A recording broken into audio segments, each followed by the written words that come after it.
Rack and Fin Radio with Tom P. WPG Talk Radio 95.5. South Jersey's talk station. And a happy New Year weekend to all. We know what that means in a parallel universe of Rack and Fin Radio. Trout season opens 8 a.m. this morning. Tons and tons of fish out there. Yeah, the stocking, they all went out, even with the high water and the rain and everything. It's going to be a great weekend in the next 5 or 6, 7 weeks. They're putting trout all over the place. We're going to get into some numbers in there. TOG, season opened April 1st. Boats finally were able to, they got out the first couple of days, and the weather turned really good. Some good fishing, and they got out again Friday. Clam, mussels, green crabs, if you're on them, white leggers, or jigs or rigs, they're all working. Try this out, man. I'm telling you, man, try this. If they get a little finicky, some cooked shrimp, throw it out, frozen cooked shrimp, or a nice big chunk of sandworm. Yeah, the TOG love, especially now, supposed to have the soft mouths going on. The shad run is on. All that's going crazy.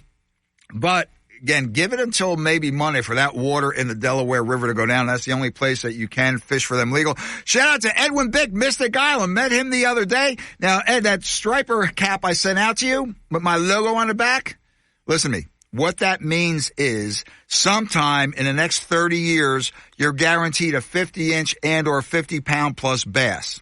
I can't say when or where you're going to catch it, but you wear that cap, and it is a guarantee.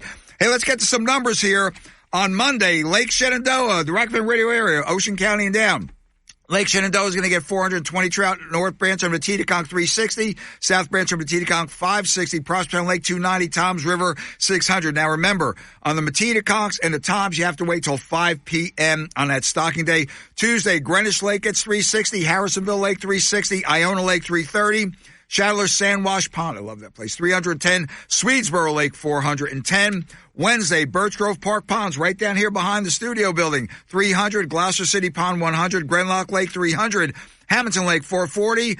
Laurel Pond, 200. Oak Pond, 330. And Rowan's Pond, little tiny hot little Rowan's, 100.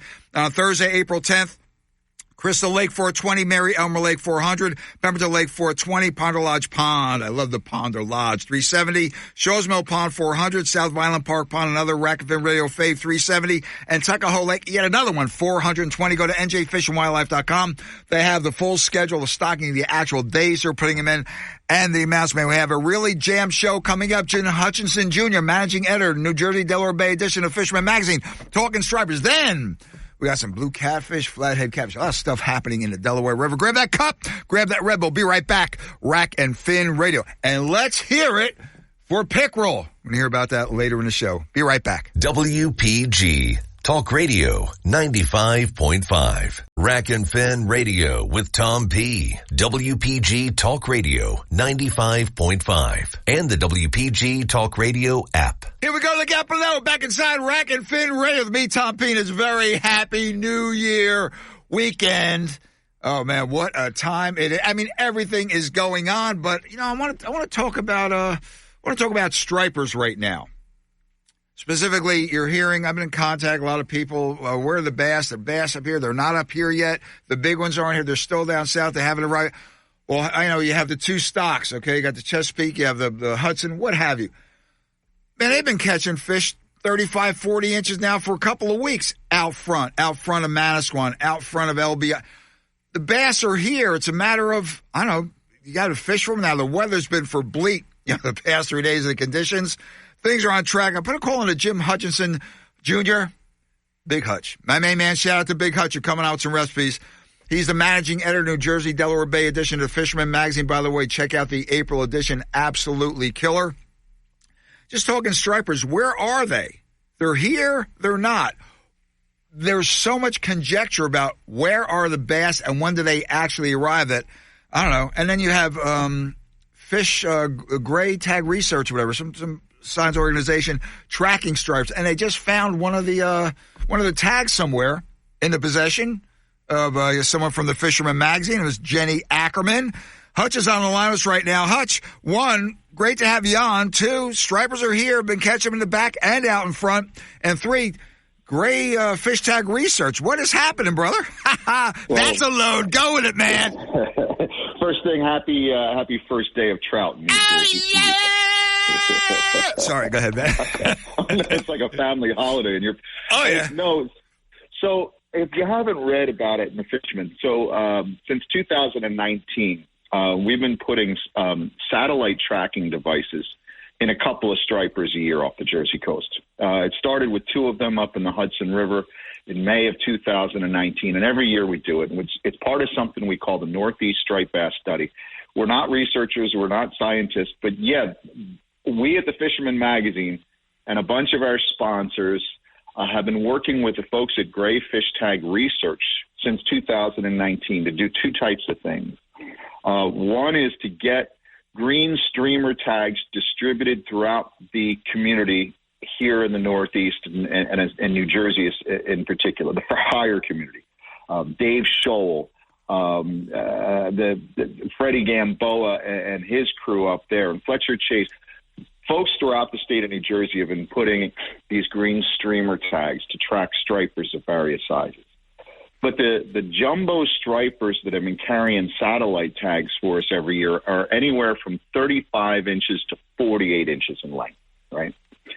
So on Easter, just before Easter weekend on Good Friday, we got a call from Gray Fish Tag Research at the Fisherman. They said, listen, one of the satellite tags that we all deployed last year just washed up on the beach. I'm like, well, that's pretty cool. Yeah. Good Friday, Ocean County.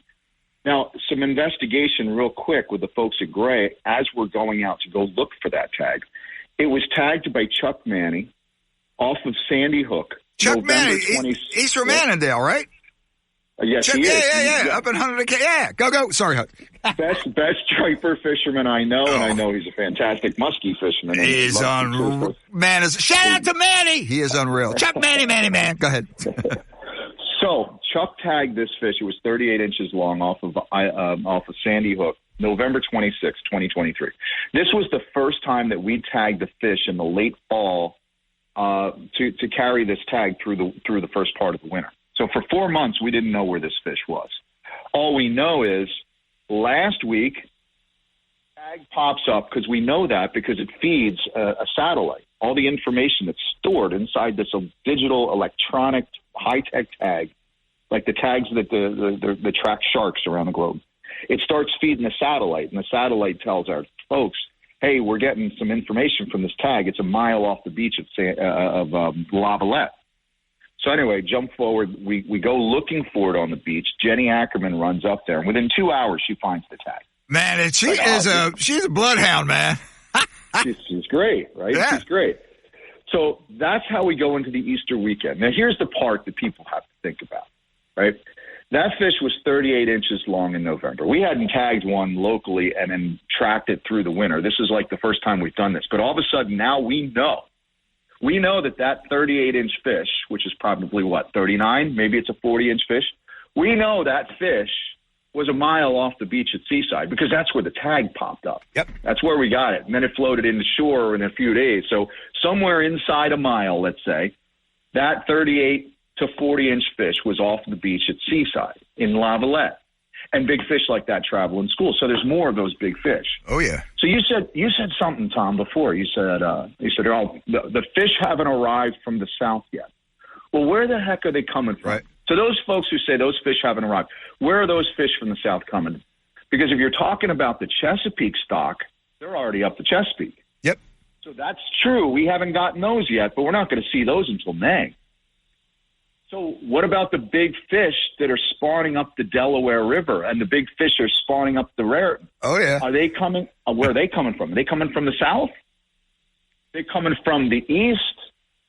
So these are the things we don't know about. We just go by this guide of ours, by the calendar, and by the fact that all of our boats are still in dry dock before we bottom painted and gotten them ready. Right. We're assuming that there's no fish out front of substantial size because, A, that's what the managers have told us, B, that's what the textbooks have told us, and C, that's what we assume, and that's why my boat's still not gotten bottom paint yet.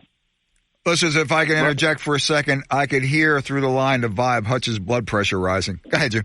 No, it's not. No, it's just that in my lifetime, I started first chasing stripers in 1990. You know, it was too hard before then. I was a kid before then. I was a teenager. My buddies were working hard herring and trying to pen herring. It was hard, man. Yeah. And then it got easy, real easy, and now it's getting hard again. But there's so much we don't know about this striped bass, and I just don't think we're going to know enough until we get more people out trying to fish for them at times when they're not supposed to be where they are, right? So we have this grand theme, but this grand theory of things, but giant stripers are already in the area on the spawn. And there's probably going to be some of them up the Great Egg and up the Mullica as well, because those are traditional spawning grounds. Smaller areas, but traditional. Right. So, well, it's just let me run this by though. Because I get all the same press releases you do and all the biological studies, what have you, and the management thing. Is it the impending, unless even more restrictions are going to be made or continued for X number of years, population going to crash, or is it a Chicken Little type of thing? Again, based on what we don't know. Like again, this tag coming back. What we don't know. Just like the political debate in this country, the answer is somewhere in the middle. I don't think it's the Chicken Little thing. I don't think the sky is falling. I don't think we're doomed just because we're not seeing what we saw. But by the same token, I can't say that look at the bite in November in Monmouth County and how good it was. There's nothing wrong with the striped bass fishery. The answer is somewhere in the middle. If you look at the charts coming out of the ASMFC of spawning stock biomass, at the far right of the chart, which is where we are now, it's not the past history. Where we are now is on the far right of the chart. The chart's going up. We're rebuilding the stock, actively rebuilding the stock, so that's good. I think the bad part is the Chesapeake, which used to be the estuary, the nursery grounds for most of our stripers along the coast. Right. The Chesapeake is not producing. On an annual basis, it is not producing good classes of new fish. That's troubling. But up until last year, the Hudson was producing great classes. Last year was the first down year in the Hudson, like really significantly down year in the Hudson in 7 or 8 years. So, no, I think the answer is somewhere in the middle. I do think that we all as anglers recognize there's got to be some type of conservation. Sure. Do we all agree on the 28 to 31-inch slot? Then you're going to start drawing into a debate area, Sure. I just spoke to a fellow angler. Listen, I don't have friends. I have enemies and acquaintances, and we know that. But from down Maryland, the Maryland rec season is closed now for a month or something, isn't it? Yeah, Maryland's got tougher restrictions because they're trying to protect those spawning fish up the Chesapeake. Because what fish are there? Look, here's the bottom line, and everybody's got to remember this. We can't control the spawning success on any given year. We have no control over that. That's all environmental. Has to do with predation. Listen, we're having a blue catfish problem, right? Oh, yeah. Yeah. Tangled up in blue ones. So there are a lot of reasons why we have no control over the spawn. All we can do is make sure there are as many jumbo egg-worthy stripers in that estuary when the lottery hits. That's all this spawning thing is a lottery. We're hoping that the lottery comes through this year, and, oh, boy, there's lots of baby stripers. It's going to be a great year coming up 5 years from now. So that's what it's all about. I'll tell you. That's why I like when's the hatchery truck due? Okay. There's a lot of discussion about that, too. There's been hatchery-raised stripers in the past. Oh, yeah. But there's also an element of, what do we do if we introduce more of those into the stock? Is that going to impact the wild stock? So it has to stock. That's why they stopped. Well, again, it was they can't reproduce, so they stocked them. Then there was a 1 in 10,000 chance they could reproduce. But Jimmy, I don't know if you remember early 1990s, the hybrid stripers, which are a great game fish in those areas where because they are escape artists.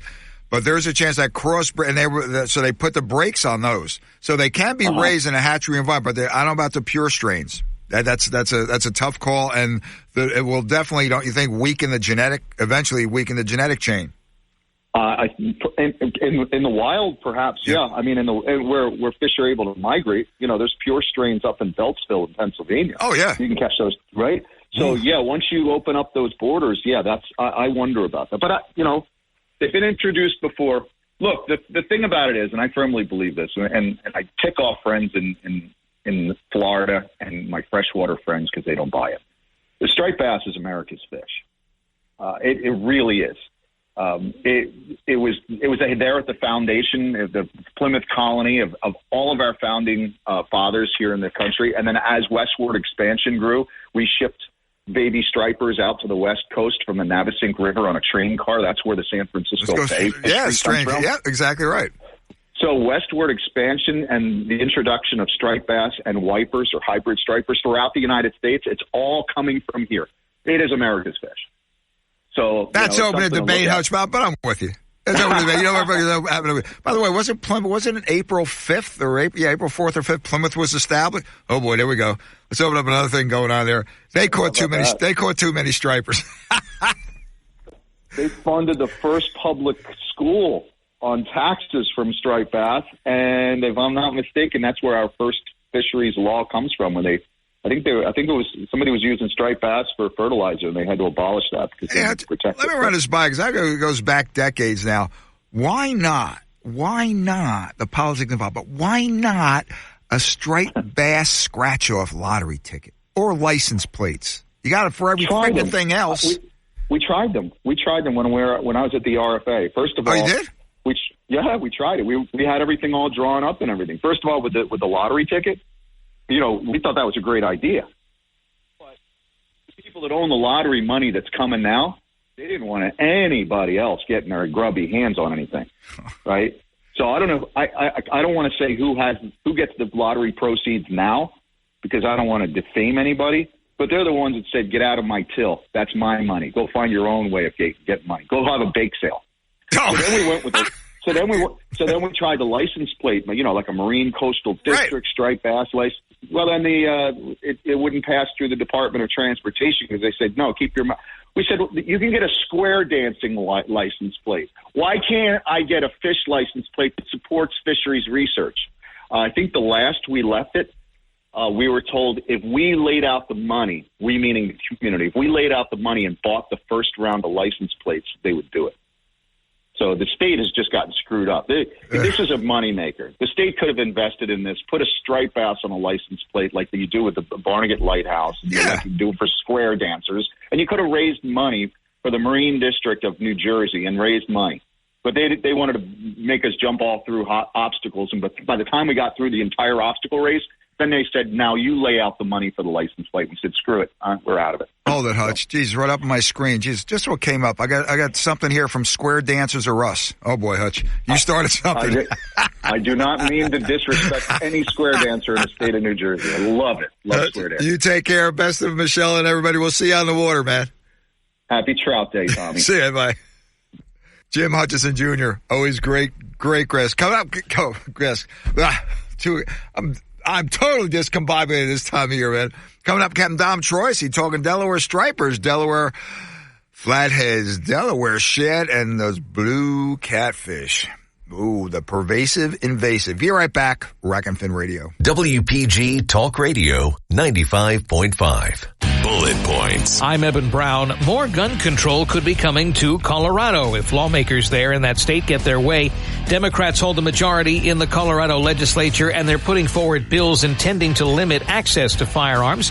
One is a bill banning so-called assault weapons, otherwise known as semi-automatic rifles such as AR-15 types.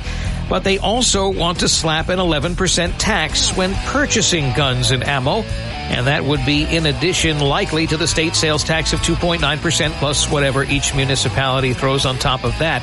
And then there's a new bill that would restrict where legally carrying people can actually carry. That's similar to laws already being fought in New Mexico, California, and New York State.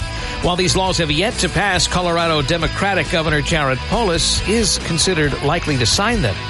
And those are your bullet points. I'm Eben Brown, Fox News.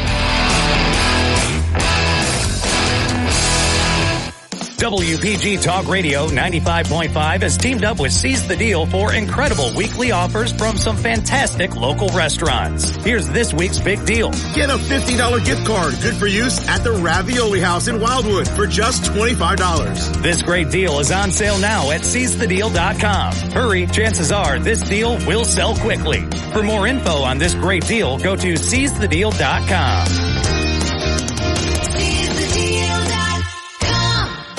Rack and Fin Radio with Tom P. WPG Talk Radio 95.5. Shad season is going full tilt boogie. Now that rain has the Delaware going like, what they call that, the Hell's Gate section of the Congo River. The only nastier place than that is maybe the Nile on a bad day. But I'll tell you, the Shad are there. Have a great opportunity and pleasure to fish with Captain Dom Troyce, full draw bow fishing. Yes, he does a lot of rod and reel stuff. On Easter morning, yes, I am a heathen. My lovely Dee Marie was at church, and we are there catching some shad. They're right in Trenton, of all places. Let me tell you something. Again, growing up in Newark around the Passaic River, there is an urban beauty. And it's a juxtaposition, too, because on the one side, you have all the unfinished construction on the Trenton side and traffic. On the other side, what's that, Morrisville, I guess? You have a beautiful park, and it's just a really great place to fish. Banged some shad. Looked on Captain Dom's graphs. So, Captain Dom, what are they? He said, those are shad. Those are stripers. Move a little bit over here. Those are channel cats. Those are flatheads. And those are the blues. Now, the blue catfish, we've had some biologists on about the invasive species situation going on. I guess earlier, that was last fall, had a piece in the Fisherman, Tangled Up in Blue, reference to, of course, Dylan's great song there. Tangled Up in Blue catfish. These things are as, how would you say, are as hungry and as environmentally damaging as their flathead kin. Now, the flatheads Captain Dom's catching, his fares are catching them 50 pounds and up. These blues are going to get just as big. We discuss it in between catching, netting, shad, and whatever, and talking hunting, fishing, and some politics in general. The damage that these blue catfish can do. I said, Captain Dom, what can do for it? He says, great terms. Man, it's brilliant. Great term. Tom P, put a value on it, and you can somehow maybe minimize or contain the damage. Take advantage of the resource. Captain Dom took you got a little bit of a break with this flood thing going on. Join us on Rack and Fin Radio this morning. Captain Dom, by the way, Happy New Year. I know you don't trout fish, but you used to be. But hey, how's it going? Glad to have you on Rack and Fin. Great Easter Sunday morning, by the way, bro. Thank you. Yeah, that was fun. It was good. Fishing's good. Fishing was good before the rain. I don't know how it is now, but... Yeah. Hey, Dom, man, those roe shit, they kick ass on that light tackle. Yeah. That was crazy. But, Dom, again, looking at your charts, and we had my proclivities way back when some of my antecedents are in freshwater fisheries, biology, and technical stuff. Dom, those blue cats, welcome or not, they're here. The same thing was said with the flatheads. Now you have a great snakehead bow fishery going on. I know you don't rod and reel the snakeheads, rather, but the Delaware in particular seems to be the vector, at least in New Jersey, for the establishment of these invasive species, and they're spreading, going up the DNR Canal. They're going to be in the Raritan if they're not there already. Dom, your take on the blue catfish, is it a full-blown invasion yet? Like at the southern border, my opinion, people, or is it just a slow and gradual but inevitable evil? Well, it's slow right now up where I am, but you hear the guys down south that are catching them pretty good and some bigger fish. I've heard some fish up in the 40-pound range almost. So whoa, 40-pound blues already? Yeah, I heard a guy just maybe 10 miles south of me had 5 fish over 30 pounds last week. So, I didn't see him, but... Dom, you guys are keyed in. You don't BS each other, because I know the biz, I know the people. But, Captain Dom, how does this augur for, as we were discussing, forage fish populations, but also the smaller sizes of the game fish populations, vis-a-vis walleye, smallmouth? These things will even chomp on muskies, will they not? Yeah, they'll eat whatever they can catch. They're not quite as they won't eat the bigger baits like a flathead will, but we talked about it when we were shad fishing. In the fall we see bushels and bushels of blue claws up on the flats. And I haven't seen them in 3 years, like one here, one there. But, I mean, there was nights 5-6 years ago where you would see 300-400 crabs a night. We're not seeing them. I didn't realize blue claws went up that far. Yeah, they go all the way up to Calhoun Street. Get out! Oh, wow. Yeah. I've seen them in the Raritan up there by Bound Brook during drought periods when the salinity line goes up. But so you haven't seen that in years, so that means the blues have been here that long, because the listeners down in the Chesapeake, they are wreaking havoc on the blue claw population. So, and that's big money down there. So, Dom, this is critical. Yeah, it's not good. I mean, they're going to eat. You know, everybody's worried about the herring population, the shad population. You know, they've done their research, I guess, but they're not considering how much the blue cats will eat those fries. You know, the smaller herring, the smaller shad. You know, and then when the bigger shad, you know, you got the bass come up eating them, and you got the flatheads definitely eating them. So these things are going to really take a toll. They're going to get bad. You just struck a point with Dom. Bing alarm goes off in Tom P's dense coconut noggin here. The shad population may be a part of it. People, as recreational limit has dropped to 2. Who eats shad? The rows are right, but the rest, yeah, you know. But again, the shadlings coming down, Captain Dominic, have no chance. No, I mean it's we need them in the river because we have a good population of smallmouths. It's definitely not what it used to be. Right. The walleyes are coming back. I mean, we're catching them in the tidal section pretty good in the spring, but I really feel these blue cats are going to be a real problem here in the next 5 years, like real bad. Okay, Dom, you made a great point, and it was put a value on them. Now they're encouraging hardcore Virginia, Maryland, and even in Delaware, the catching and harvesting of blue cats. Again, they put a value on it. It seems here in Jersey they don't want to establish a state record program for the blues or the flatheads or the northern snakeheads, by the way, which people are pretty damn good eating. Wouldn't you agree, Captain Dom? Yeah, absolutely. I have customers that come from all over just to get snakeheads to eat. It's a different fish for sure. Yeah, and Dom, and putting a value on it, explain that. Make the research so people want to come and catch them and keep. I don't know. It just made so much sense. Well, I don't want to say put a bounty because that would stir a pot, but yeah. Down south in Maryland, where they have a real issue, they waited too long, and now there's a value where the snakeheads and the blue cats are being served in restaurants. Yep. So there's a commercial value that will keep those fish in check.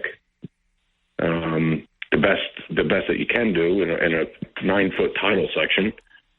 So if the state would allow us to be able to sell invasive freshwater fish, such as snakeheads, and they bring real money, and you're going to have people that want to catch them, but they're not going to want to overfish them. They want to keep them in check so they can honestly make a paycheck throughout the year messing with them.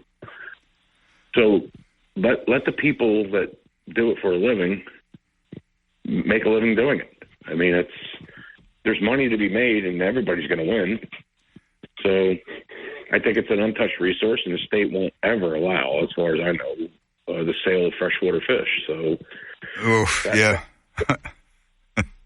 that is, pardon the pun, listeners, pun intended, a bone of contention. Joining us on the line is Captain Dom Troisi, full draw bow fishing, based out of Trenton, talking to blue cat, for lack of a better term, blue cat pre-invasion. Like it's more of a pre-invasion, but they're coming in numbers. And Dom, they are obviously reproducing, correct? Oh, 100%. Yeah, we're catching them from 1.5 pounds up to 10, 15 pounds where I'm at. So Dom, they do have a predator in maybe a muskie or a bigger flathead when they're in that small size, a fingerling size up to maybe 1 pound, 2 pounds, correct? But there's not enough there. If they're that prolific, hey, they're not going to be able to keep up with it. No, and the panfish population can't keep up, and it's just another predator in the river, in a river that we don't need anymore. And we really like the snakeheads. They slowly grew. They were dumped in, like 1 million of them dumped in one area where it really crushed the population of everything. But now, you're seeing a lot of them. There's some nights we see 100 snakeheads. So that's just what we see. Right. And lights shine a 12-foot area, 15-foot area. I can't imagine what these blue cats are going to be like. Like I said, in 5 years, it's going to be way out of control. Captain Dom, now, inevitable forage fish and other game fish population crash?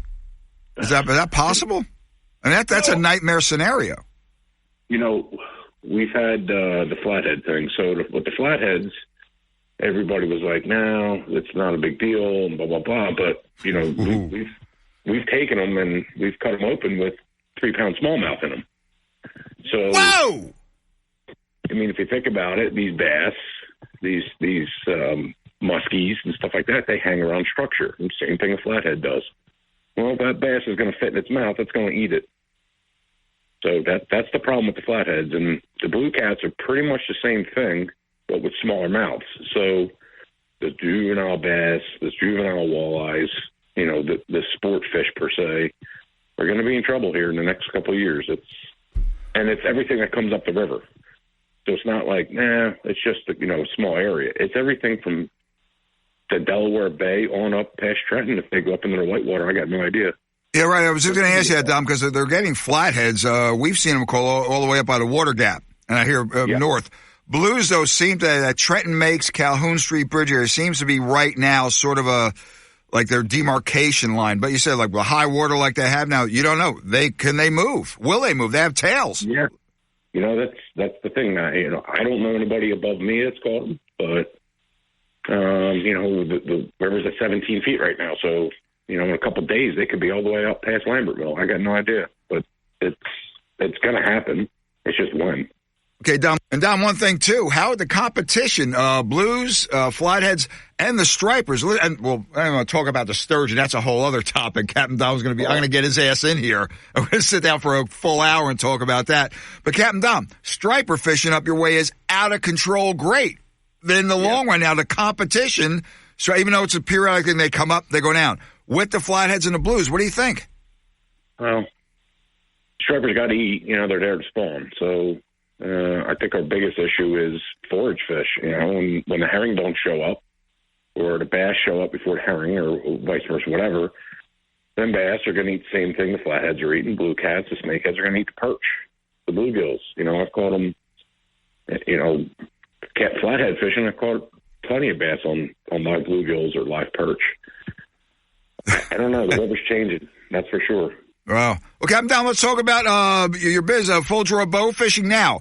Bow and hour 4. What? Snakeheads, flatheads, carp. What's the dealio? Yep, we do snakeheads, catfish, gizzard shad, carp, grass carp. We shoot goldfish. Listen, those Amurs, those Russian, the grass carp. How big do they get? I've seen them in there. They're almost sturgeon size. Not quite, but almost sturgeon size. Yeah, I mean, the biggest one I've seen was Daniels, which is state record. That was 76 pounds, so they get big. Man, that's Dom, what a new boat, listen, this guy has. Woo! It is the state of the art. But something that big, Dom, that can even give that boat and guys our size an Nantucket sleigh ride, don't you think? Yeah, you're not kidding. Now, Dom, you will hook and line for, you can't bow for stripers, but you hook and line for stripers and the cats, correct? And the shad? Right.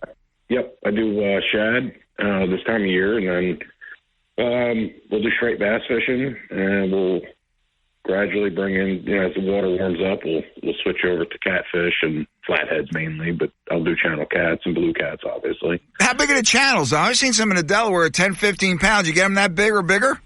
Yeah, we had a couple the other night that were 15, 18 pounds. Probably probably about 50 of them.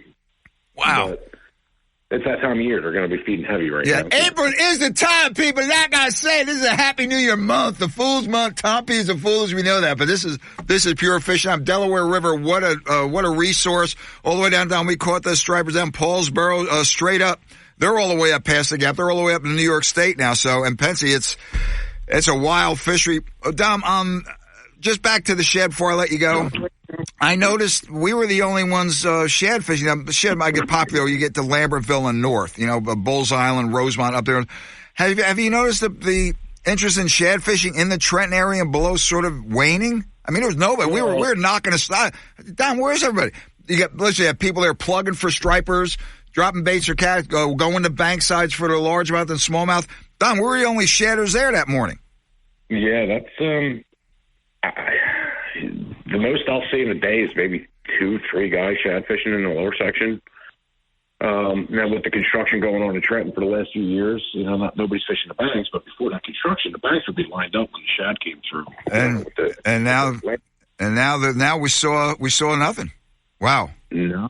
I mean, I can fish a week and not see really maybe 1-2 boats doing it. Does it get any better than that in a crowded state like New Jersey, on a venue like the Delaware River? Dom, do a favor, we're up against a heartbreak. Give that Facebook website page and phone number. Yeah, so it's Full Draw Bow Fishing as my Facebook page. My website is fulldrawbowfishing.com. And my phone number is 609-820-5595. Listen, it's banging out of flatheads that get tangled up in blue, I'm telling you.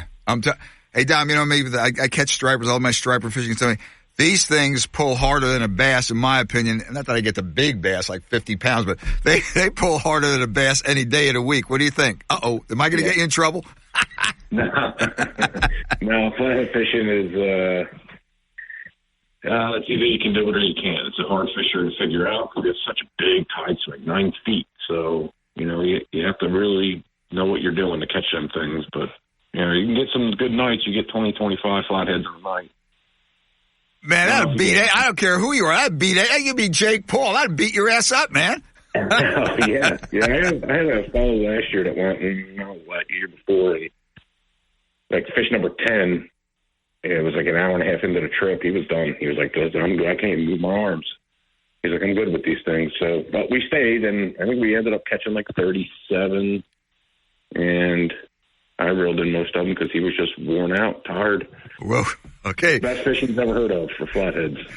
Captain Di, yeah, this is even better than my first flathead I caught. I was fishing out in Ohio, of all places.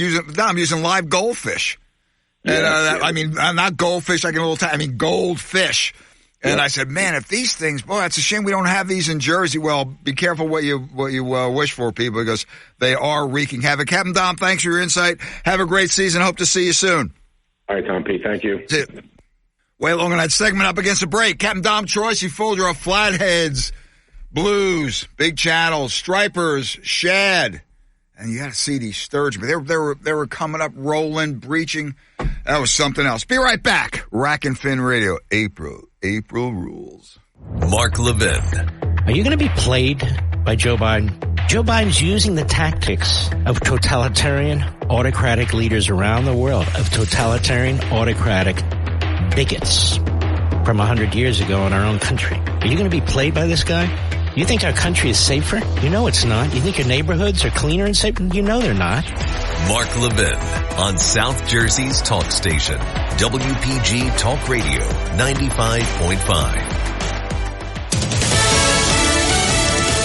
Fox News, I'm Chris DeMeo. President Biden traveling to the site of the collapsed Francis Scott Key Bridge in Baltimore Friday after approving $60 million in recovery money for Maryland. My administration is committed, absolutely committed, to ensuring that the parties responsible for this tragedy pay to repair the damage and be held accountable to the fullest extent the law will allow. The president says crews are likely to have the full channel cleared by the end of May. A rare earthquake rattling millions in the Northeast on Friday, including New York City and Philadelphia. 4.8 earthquake centered in New Jersey, but felt across so many areas. 139 years since the greater New York City has experienced any earthquake like this. In New Jersey, likely around 240 years. Fox meteorologist Rick Reichmuth. America's listening to Fox News. Your WPG Talk Radio 95.5 AccuWeather forecast for South Jersey. For today, times of clouds and sun with a shower in places, breezy with a high of 54. For tonight, clear skies with a low of 37. Tomorrow, times of clouds and sun, high 55. Tomorrow night, a starlit sky with a low of 32. On Monday, sunny to partly cloudy skies, high 64. Monday night, mainly clear skies with a low of 47. I'm AccuWeather's Caitlin Lawrence on WPG Talk Radio 95.5. Rack and Fin Radio with Tom P. WPG Talk Radio 95.5. South Jersey's talk station. Yeah, welcome back to Rack and Fin Radio with me, Tom P. Captain Dom Troyce. Oh, man, the Delaware River is on fire. All sorts of fish. Big blues, big flatheads. Fish will kick your ass. Got a wire early, super early Friday morning from Fish Bites. Hey, hey, hey. The Grub, the Fight Club. Remember that? The 5 and 6 inch grubs they really pushed last year. Some new formulas, new colors came out. Kicked some summer flounder, AKA fluke, asses up and down the Jersey Shore. We just got the announcement. Two new colors have been released. Join us on the line right now. She's on the road, going to do some filming with Captain Rick Murphy, Sports and Adventures. Hey, Captain Rick, remember Flamingo with the banana spiders?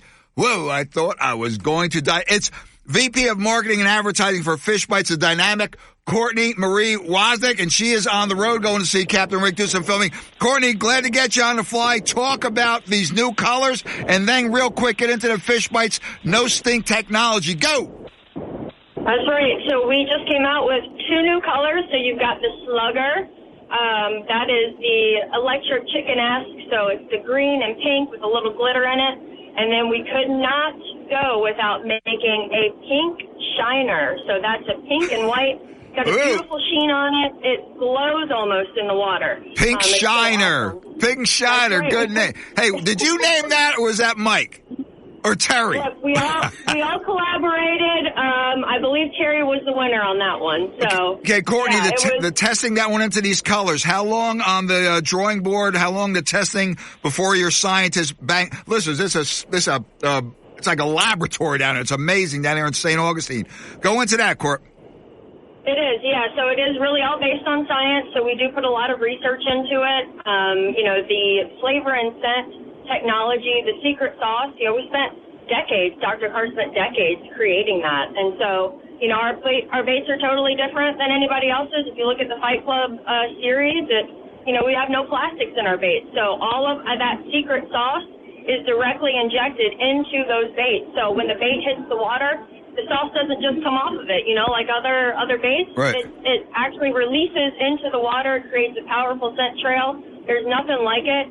Extremely durable, again. And so with those two new colors, we really wanted to take the gloves off for 2024. Pack a big punch with the new colors, and we're going to continue to innovate. Well, Court, even last year and the year before, by the way, listeners, at the boat shows, the Fisherman Magazine had partnered with Fish Bites and the Fight Club in particular. Absolutely. But your guys at the booth, they kept running out of baits. The word was out. Right. And the one thing that, to a T, the scent, the hydrogel technology, that's one thing, but to a T, everyone talked about the durability of the grubs, especially the tails.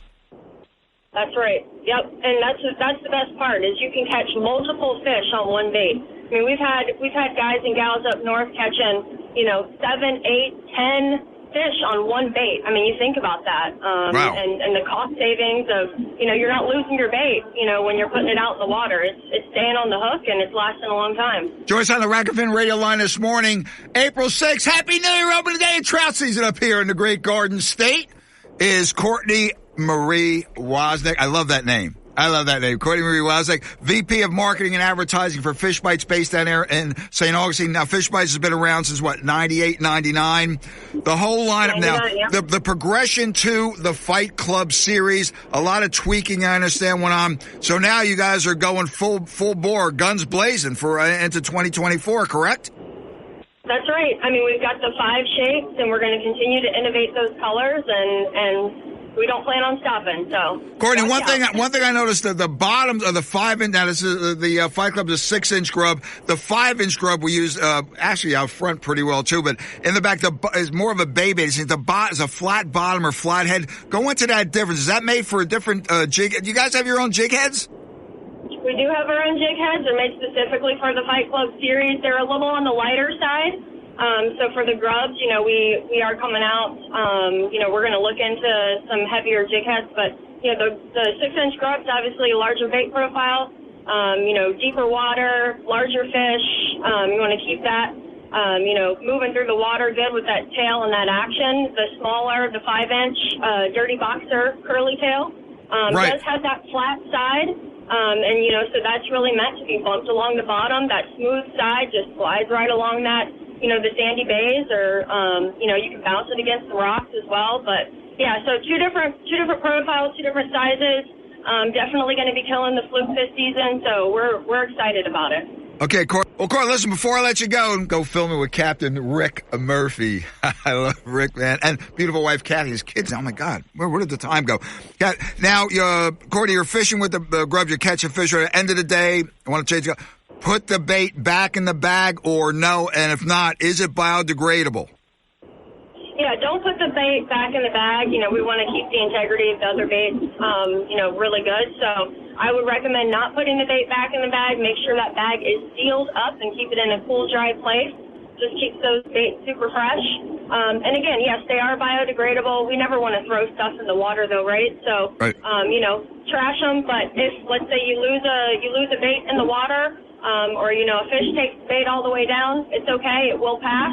And it is biodegradable. So we try to keep things as environmentally friendly as possible, fish bites. Well, Courtney, listen, have a great season. I know you're on the water a lot. Listen, this young lady catches, everything. And Courtney, I know you're very diminutive physically, and some of the fish are bigger than she is. No problem. She kicks their ass.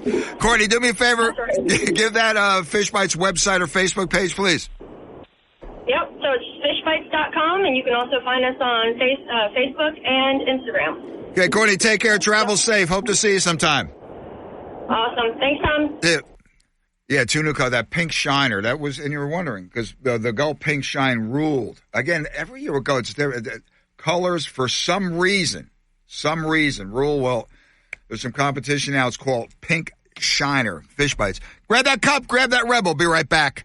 Rack and Fin Radio. This is South Jersey's talk station, WPG Talk Radio 95.5. Hi, this is Gordon Deal. Coming up on this weekend, the total solar eclipse on Monday is expected to result in major traffic along the path of totality. Hear what's ahead. Also, the reasons for the disconnect between what electric vehicle makers are offering versus what consumers are expecting.